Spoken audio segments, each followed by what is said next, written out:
back to CE474. And before I begin the lecture, I thought I might make a couple of comments about the homework problem, I guess number 3, that's due this Friday, part 1 and part 2 on Monday. How many of you have tried this problem? Okay. Let me ask another question then. How many of you think the problem statement at least is clear to you? What the problem is asking? Okay, some hands, but so maybe that's the first job that I think I need to do here. So essentially what it is, it's a cantilever beam, right? But in real life, nothing is straight and nice and square like the problems that we solve in examples and in homeworks. The only thing tricky about this problem is that the beam itself is curved in 3 dimensions. So if I were to show it to you like top view on the right hand side, the top view will be curved that way. So if you can imagine looking at it from top, you fixed this end, and the beam initially under no load is curved like this. Okay, and if I were to take that curved beam and put it in the horizontal plane, then that's the front view, which is what you're seeing on the left hand side here. So this is the front view, and there's only one load on this being a cantilever beam with a tip load. The single load is this pen on this free end, and the fixed end is out here. So if you apply a load here and keep this end fixed, there will be a combination of bending and torsion. Hopefully you can see that, right? If it were a straight beam, you'd apply a tip load, there would be just pure bending. Well, and shear too, but pretty much bending, right? If it's a curved beam, there's going to be bending and there's going to be torsion trying to rotate the beam about the fixed support. Make sense? So if that doesn't make sense, maybe think of it in the shape of if this was an L shape. So going straight out here and an L shape, very similar to the in-class assignment problem that I gave you at the end of maybe a couple lectures ago. In case of that L, if you applied a tip load on that L, you can clearly see there would be bending and there would be some torsion, right? So it's a similar problem, but except for it being an L shape, it's a continuous curved beam. Now, it might look complicated, but actually the problem is very simple. Because the approach that I expect you to use to solve it is almost outlined here in this figure. You solve it in the same way that you solve any other beam or frame problem. You find out the bending moment and shear force at any point along the beam. So I take a cut at some point X along the beam, and to define that point X, all I'm doing is I'm taking the angle alpha here. So X corresponds to the angle alpha, where alpha can go from 0 to pi over 4. That's 1/8 of a circle. Okay. So instead of first things, you draw the free body diagram of that cut, just as you would do in a two-dimensional beam case, and find what are the shear force, that's the V marked here, and there would be a moment, a cross-sectional moment. I am deliberately not calling it a bending moment because this cross-sectional moment has 2 components, one bending and one torsion, like I just showed you. Okay. Now, to calculate that cross-sectional moment, all you have to do is use equilibrium. That moment will simply be equal to R cross F. Actually, R cross F plus that moment should be equal to 0, right? For any 3-dimensional body, whether it's rigid body or deformable body, if you want to calculate the moment of some force about some point, in this case, I'm calculating the moment of this applied load about this point. That would be from the point to the line of action of the force. That's R cross F, and that gives me the moment M here. Now, as I said, this moment is the vector sum of 2 moments. One is a bending moment, one is a torsional moment, And the way we decide which one is bending, which one is, what part is bending, what part is torsion, is by simply taking the components of that M along a unit vector in the tangential direction and one in the radial direction. So let me explain that a little bit. If you look at maybe some section of a beam, this is really the bending moment that you are talking about, right? This is usually the bending moment. What direction does this bending moment point in?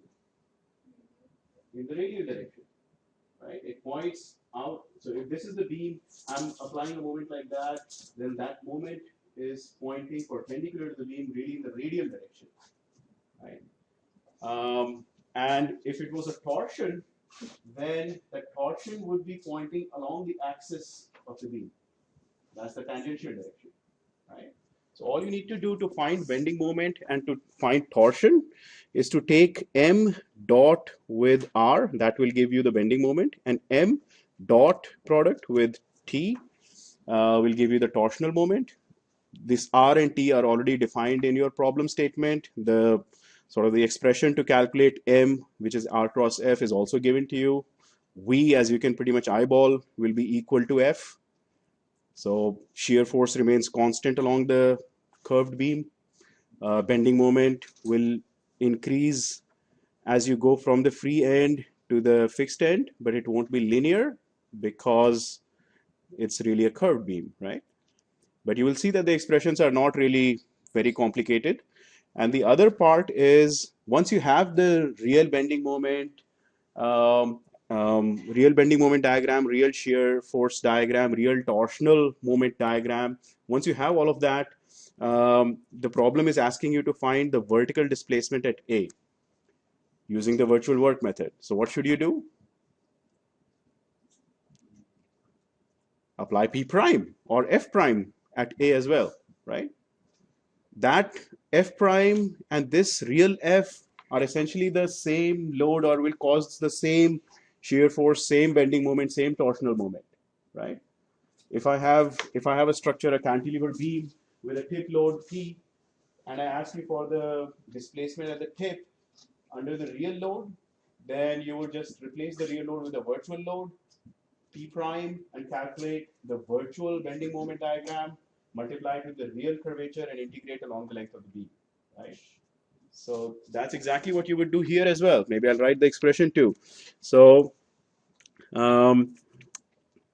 UI prime would be equal to integral 0 to L of virtual bending moment along the length of the beam X times the real curvature, which happens to be the same bending moment divided by EI, which remains constant. So that's real curvature, and times dx. The only thing for this integral is that dx, this guy dx, would be r d alpha, and the limits would be 0 to pi over 4. Does that make sense? Dx, length of, when we are integrating along the length of the beam, the length dx is nothing but r times d alpha in this case. And your, so this is the contribution of bending. I'm assuming you can write the contribution for shear and another contribution for torsion, and the sum of those three would be equal to the virtual internal energy stored. What would be the real external, the virtual external work done? Virtual external work done for any structure with a tip load or with a load P prime delta. So P prime will cancel off from the left and the right as usual, and you will get the delta displacement at A that you're looking for. Okay, so that's another benefit of this virtual work method. Looks really complicated, but if you can calculate the internal energies, that's all you need. You can solve any complicated problem with the virtual work method as long as you can calculate the internal virtual energies. Okay. Any specific questions about this problem before I jump back into the lecture? All right, so give it a try. And if you have questions, Dr. Liu will hold office hours right after the lecture today, 3 to 5, and I'll hold office hours tomorrow, 3 to 5. Bring your questions or post to the discussion forum, and then we can give you more hints. Okay? All right, so let's jump back into the material that we had been discussing last time. So last time we started this topic on Castigliano's theorems, which I pointed out is really based on uh, an alternate theory of structural mechanics, which is basically the principle of stationary potential energy. And we went through these arguments like up until now, what we've been doing is using Newton's laws to calculate displacement. But if you don't use Newton's laws or equilibrium, you can simply state what the potential energy of the system is, and if you minimize that potential energy, you come to the uh, same equation, same set of equations. And we also saw that another benefit of this energy approach is that you can decide whether an equilibrium is stable or unstable. Now, that test is done by the second derivative of the internal of the potential energy. So clearly, if the second derivative is positive, corresponds to a minimum, and that's a stable equilibrium. If second derivative is negative, that's a maximum, which is unstable equilibrium. Okay. Um, so based on this, we came up with these two theorems. Castigliano's first theorem, which I told you is not given in your books, and I don't expect you to do homework problems or quiz problems on this, but I will make a couple of corrections here that I missed last time. On this example, the internal energy stored in this truss, and I think I shifted the load also instead of vertical to make it horizontal, just because so that it won't be symmetric. The internal energy stored would be half AE over L, not L over AE, as I think I might have written. Okay, but this is already corrected in the notes, and I'll be posting this on Blackboard, so make sure you download the latest copy. And if you have this total internal energy, and I think this minus Py should not be there,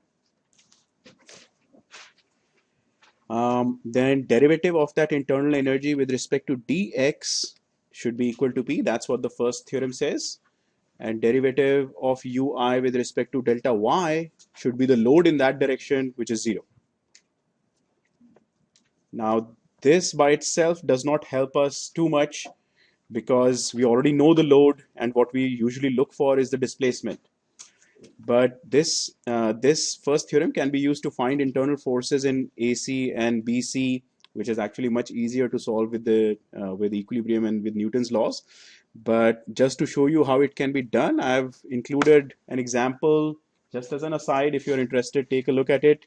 I won't go through in detail about this example. I think all the steps are pretty self-evident. The trick really is to correlate delta x displacement and delta y displacement with the individual deformations of the truss, and you can verify that the solution that you get is the same solution that you get from equilibrium. So I won't go into too much detail about that. What we do need to talk about is this theorem 2, second theorem of Castigliano, which really does help us to find unknown displacements. And the theorem is, again, simple in the sense that if you can calculate the internal energy stored in a structure, and further, if you can calculate the the change in the internal energy when I change some applied force, that applied force could be one of the actual loads or could be an additional load that I'm applying on the structure. So the idea was that originally I had a black undeformed structure. I applied loads P1, P2, however many P3, and some PI load. And I'm looking for the displacement at the location of the PI load. So the way that what this theorem says really is, for example, I have this cantilever beam, and maybe there is some real loads on this, so the beam is deflecting somewhat like that. And I'm trying to find, let's say, the displacement at some point here. Okay. So if I want to find the displacement at some point here under the action of some real loads already present, then what I will do is I will apply an additional load Pi at that location in the same direction of that displacement, and I will measure how does the internal energy in the structure change when I change Pi. Okay? So this is an additional load that I'm applying here because I want displacement at this point. This additional load, if I change by amount dP, the beam deflects more or less, and the internal energy stored in the beam changes. Right? So the rate of change of that internal energy as I change the externally applied load is what is equal to the displacement of the structure at that point. And this works for any structure, beam, truss, whatever you want, solid body, dam, bridge, whatever. Okay. So if you want a displacement at some point, very similar to the virtual work method where you apply a P prime, a virtual load, but it's not a virtual load at this point anymore. It's a real load. Okay. It's a real load that if you want a displacement at this point, you apply a real load, and what you're interested in is how does the energy change when I change that load. Okay.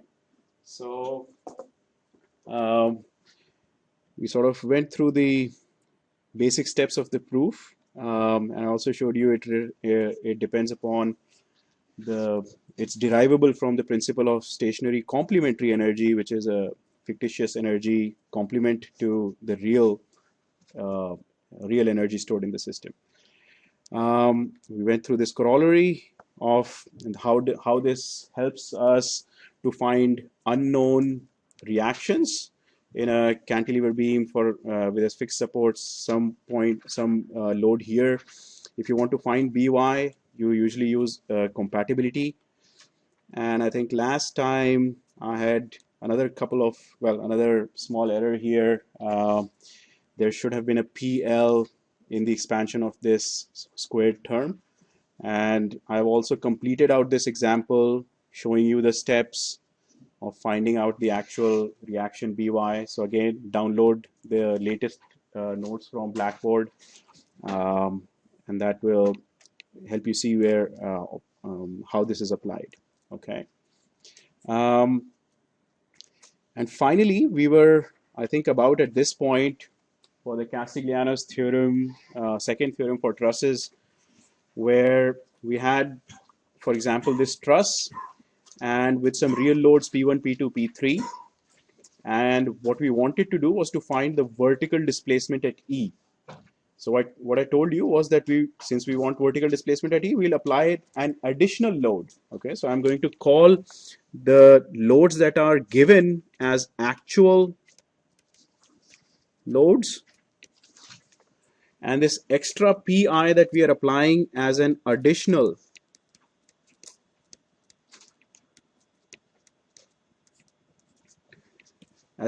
load. For the virtual work method, it was a virtual P prime, an imaginary load that we were applying. Here, this is a real load.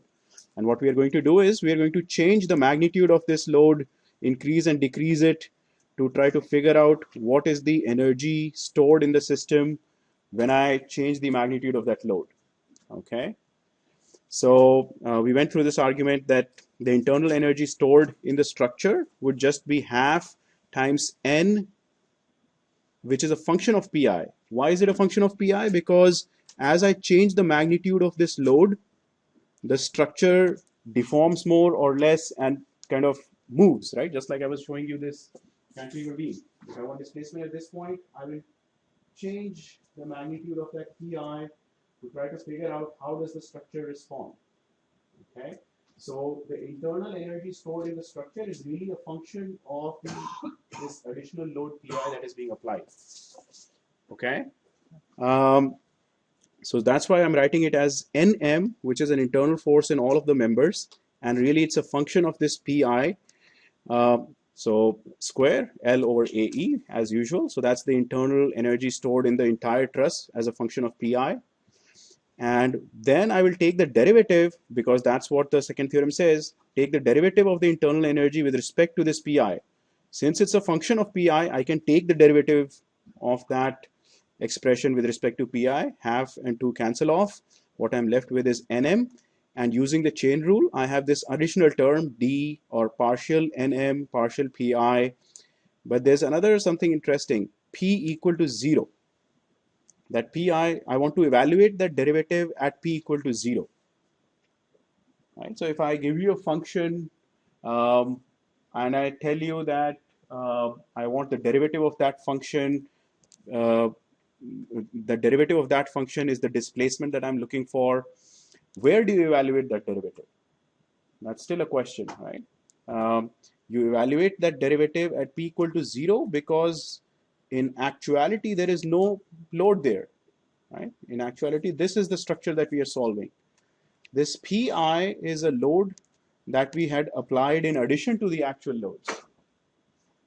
So the real displacement at point E is equal to the derivative of the internal energy when pi is equal to 0, right? Does it make sense? Now here, let me ask you another question. If I'm saying pi equal to 0, then why isn't the displacement 0? Derivative, I mean, at the end we are saying that pi is equal to 0. So shouldn't that make displacement automatically 0 if pi is 0? Go ahead, Mark.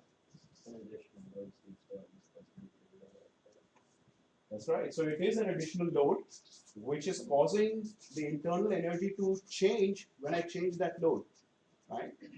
So even though internal energy when p is 0, it's 0 when p is 0, I'm saying that that has not caused any change in the internal energy, but the rate of change of internal energy is not 0. Just because, here's maybe an aside which might help you understand that. If I give you some function, usually, ui would look like a quadratic function, right? So if this is, I'm plotting ui versus some displacement delta, like a spring, right? Energy stored in a spring is half k delta square. So that's why I'm plotting it as a quadratic. So usually energy stored in a structure is quadratic, and the slope of that, and it's usually not starting from 0 because there is some real loads as well. So maybe it's starting here. Now instead of delta, I think I should really call it pi because I'm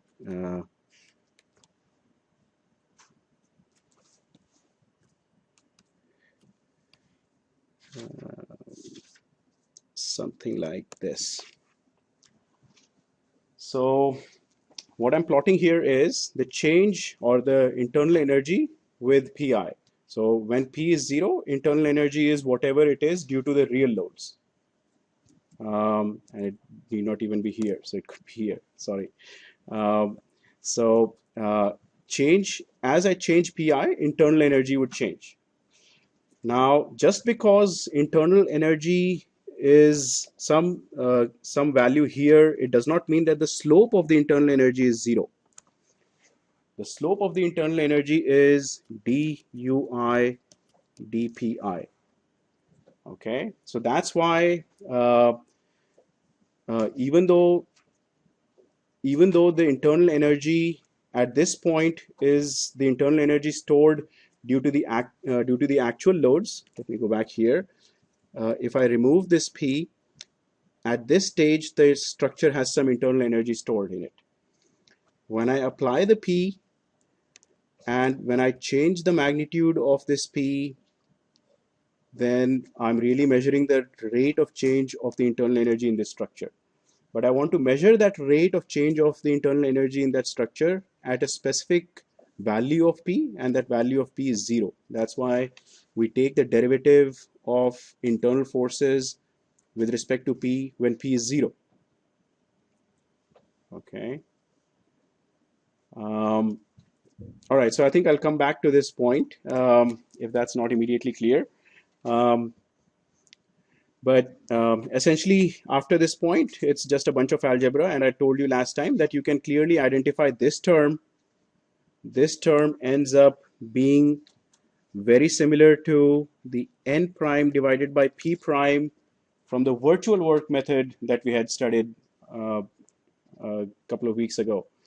And this NL over AE is nothing but the real or the actual displacement of each one of those members. So if you see that displacement, real displacement is equal to kind of the virtual load or virtual internal forces times real displacement is the same format. And that's why all of the calculations with this Castigliano's second theorem end up being exactly the same as the virtual work method. But conceptually, it's very different. In one case, we have a real varying additional load. And in the virtual work method, we had a virtual fictitious P prime load. Okay. Here's how we will apply this second theorem to calculate certain displacements.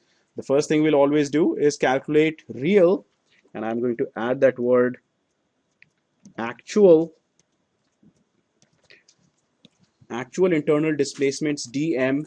We already know how to do that because if we are given a truss, if we are given some actual loads, we can find the internal forces in all of those members, and then NL over AE is the actual displacement, right? That's the first step. And then the second step is we are going to apply a PI, a variable, or apply an additional load Pi that we want to vary at the node I at which we want the displacement. And when we apply this load Pi, we are going to calculate the internal forces due to this load Pi, and we are going to find the rate of change of internal energy only due to this Pi. Okay, and we are going to take derivative of the internal forces with respect to Pi and use that in this expression for calculating the displacements. So another quick correction here. I think there's a typo on this last expression here. It should be NL over AE, not AM. Please make that correction in your handouts. All right, so let's take a look at an example, and that hopefully should clear things much more. So here is a truss that we have, fixed or pin support and a roller support, pin at D, roller at B, given applied loads. So what we want to do is we want to find the vertical displacement at F, that's F right there, and the horizontal displacement at B at this point. Vertical displacement F, horizontal displacement at B. So in order to use the Castigliano's second theorem, the first thing we'll do is to apply or solve for the internal displacements of all of those members. How do I find the internal displacements of all of those members?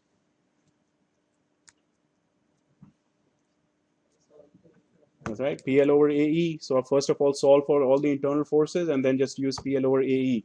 So in order to solve for internal forces, I'm going to take the analysis in two steps.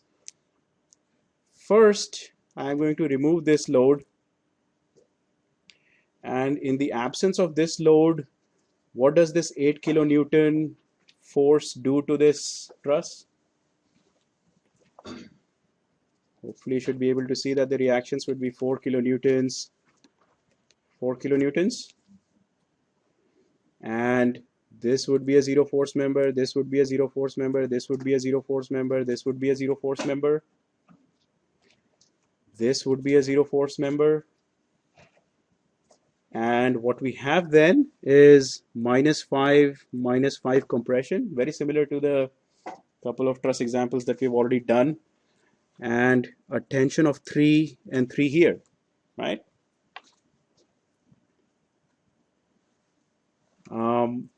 Now in addition, if I apply the 10 kip or the 10 kilonewton load in the horizontal direction, how is that going to affect these forces?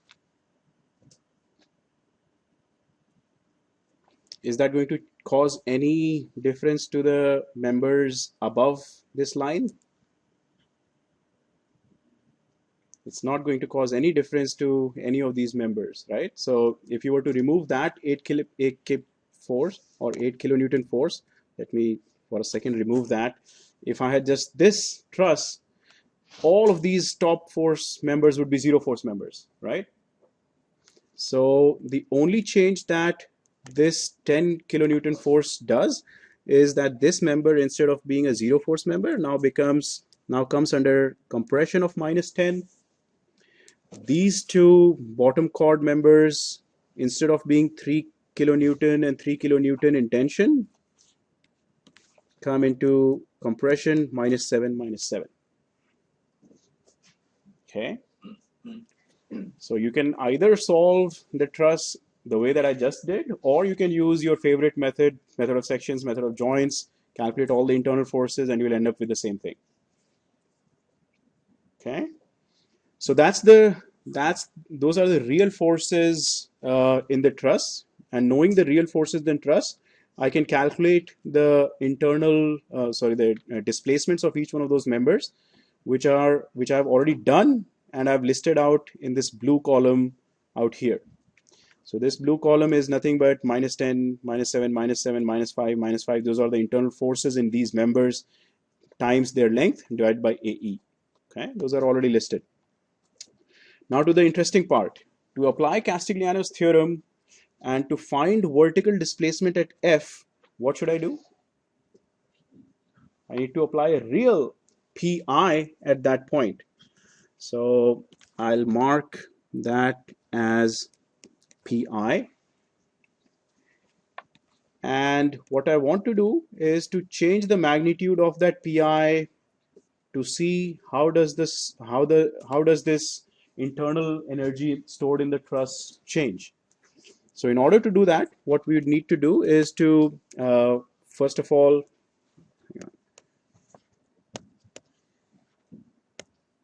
not sure why it's not showing. Huh. There we go. So first of all, what we are going to do is to find the internal forces due to this applied load. So what would that be? What would those internal forces be due to this applied additional load? Maybe take 30 seconds and do it and tell me what are the internal forces.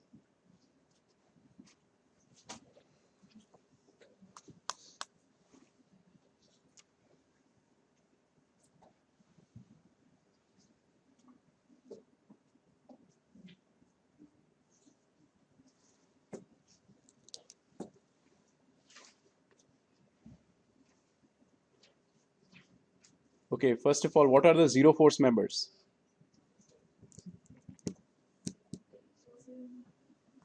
So very similar to the case when we had only that 8 kilonewton force applied. Clearly these two guys would be zero force members. This would be zero force, and this would be zero force because there's no load at C, right? So that leaves us only with those 4 members as before. And just as before, we would have -5/8 PI. All I'm doing is I'm scaling this value by divided by 8 and multiplied by P. So, and the same thing here, -5/8 PI. And the bottom chord members would be 3/5 PI tension, 3/5 PI tension. Make sense? So at this point, I have all of the internal forces in the truss. And the good thing is that since they are all functions of PI, as I change PI, all of those internal forces also change. in the same proportion as pi. So, April? 3 over 5, sorry, 3 over 8. Thank you. I should be scaling with p over 8, which is what we had. We had 8 here, and that initially came out to 3. So it should be 3 over 8.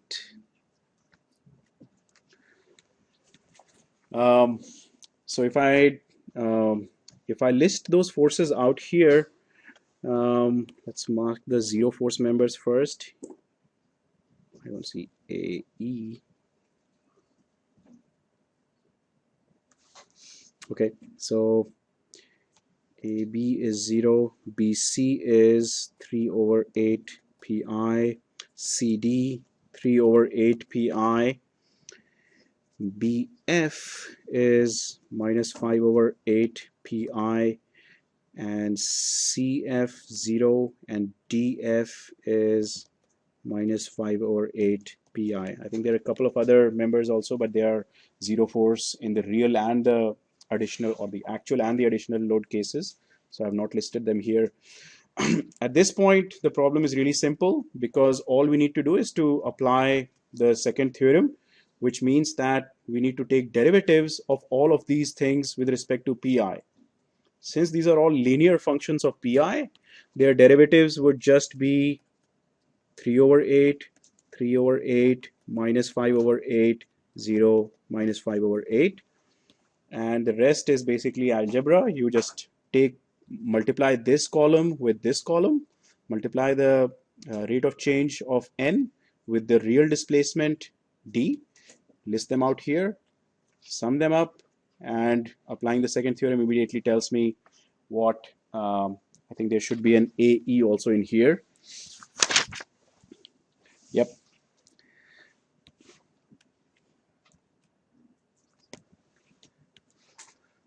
Divided by AE.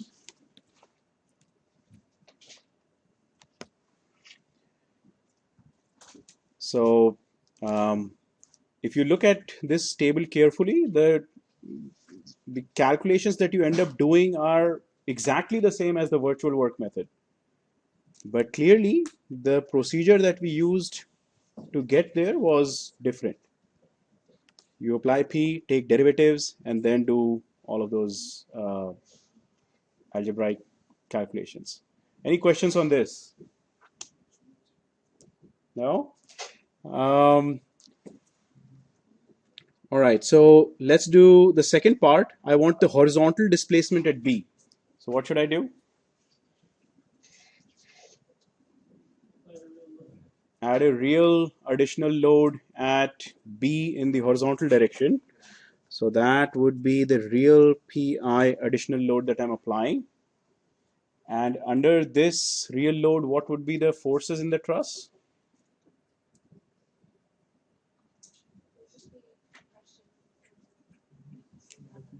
That's right. This load will directly go through these two members to the pin joint here.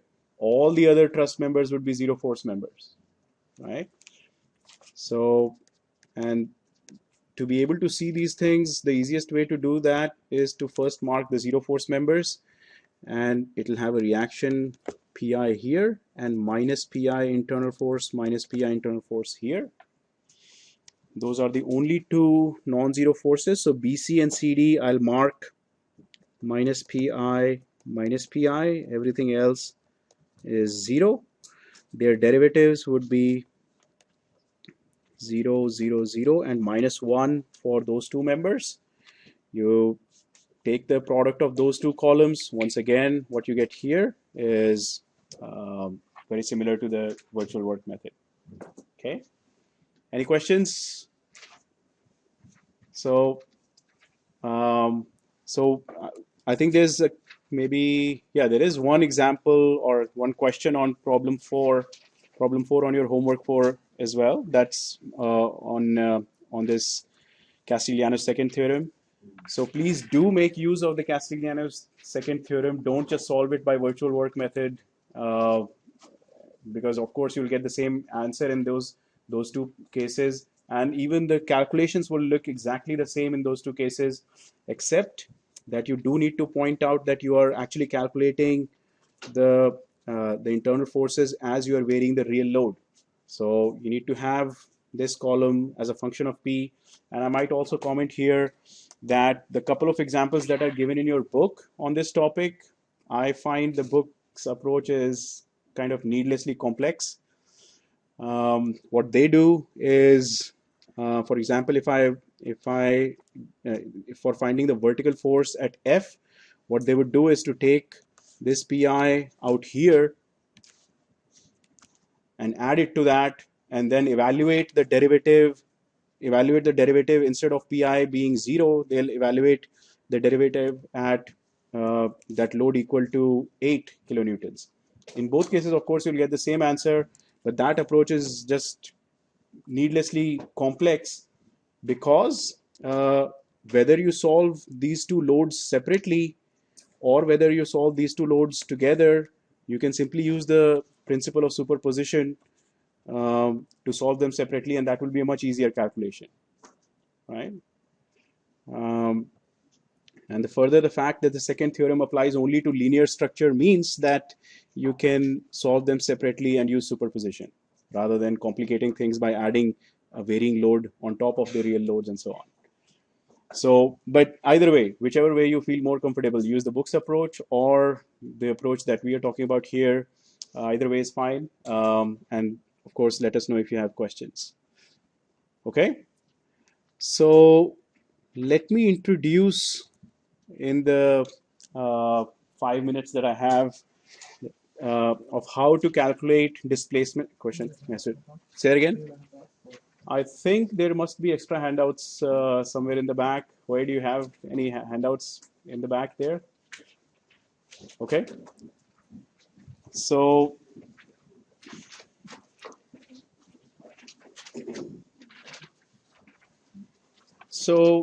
Castigliano's theorem for beams and frames, it's again very similar to the method of virtual work for beams and frames, but conceptually it's different. For beams and frames, if you want to find a displacement, the Castigliano's theorem says that, for example, if I want to find the displacement at some point I would apply pi at that point, and then the displacement of the beam at that point would be the rate of change of internal energy with respect to pi as I vary pi, and again, of course, evaluated at pi equal to 0. If I want to calculate the moment at calculate the rotation at some point I, so for example, if I want to calculate the rotation at the end, I apply an additional moment mi at that location, and again, by varying that moment, I can take the derivative and find rotation at that point. Okay. So the rest of the procedure is very similar to what we did for virtual work for beams. Essentially, we'll use the real energy now, not the virtual energy. So let me ask you this. This is a good point to ask you. If I have a beam, what we want here is the real energy stored in the beam under the action of some real loads. So assuming there are some real loads on the beam, and I'm giving you the bending moment as a function of x, so m as a function of x, so what would be the internal energy stored in this beam if I tell you what the real bending moment diagram is? Bending moment diagram is given by m. So what should the real energy stored be? That's right. So that was the factor that I was looking for. 1/2 m times m over ei, right? Question? Okay. So 1/2 m as a function of x times m as a function of x over ei. So it's always half times moment times curvature for the real energy. And then, of course, you integrate it over the length of the beam, dx, right? And alternate useful forms of this are already mentioned here. You can express m in terms of ei times d theta over dx square, so you get this expression. Or you can express, and actually I should call this guy m over ei as d theta over dx. So that's d theta over dx, which is how you get this expression and this expression, right? And usually it's this boxed expression that we use to calculate the internal energy for a beam or for a frame. If we know the moment at each point, we can calculate the internal energy very easily. Okay. So with this, if we want to find the displacement delta I, like I said, if we want to find the displacement delta I at this point, what we would need to do is to calculate the change in the internal energy as I vary this pi. So what we'll do is, and just following the steps that using this expression out here, we'll write that as integral 0 to L. We'll take the partial derivative inside, and partial derivative of m square would be 2m as a function of pi divided by ei, and times partial derivative of mi, not mi, but as a function of pi with respect to pi, and dx. So clearly this half and 2 cancel off, and what we get is a very similar expression to what we had with the virtual work method, but getting it from a different point of view. So I'll write something dmpi dpi. This is the rate of change of internal bending moment as I change the amount p, right? This term is what happens when I change this load p. How does the internal bending moment change? That's what this term represents. And there would be the curvature, which is just m as a function of pi over ei and times dx. So very similar to the virtual work method, except of course at this point we would also need to take pi equal to 0. So this quantity is like your m prime over p prime, and this quantity is d theta over dx. So again, the actual calculations end up being exactly the same as what you had for the virtual work method, but you would still need to calculate the rate of change of m with respect to p, and the approach is different. Okay, so let's stop here and we'll meet back on Friday.